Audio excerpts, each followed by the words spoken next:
చిలిపి. వస్తారా bye? Bye bye.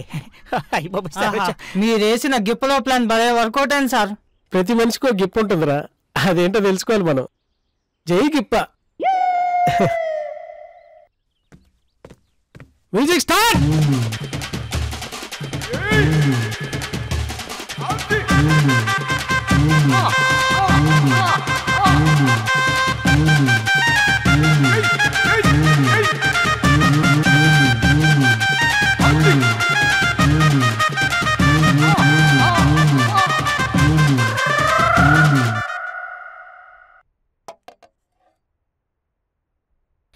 నిన్న ఎమ్మెల్యే ఫంక్షన్ ఎలా జరిగిందిరా? ఫుల్ కామెడీ అను, నువ్వు ఉండాల్సింది. నీకు ఒక పెళ్లి సంబంధం చూసాను రా. నాకు చూడ్డం ఆపేసి ముందు నువ్వు చూసుకో. ఎన్నిసార్లు చెప్పాలి నీకు నేను పెళ్లి చేసుకోనని? నీకు ఒక తోడు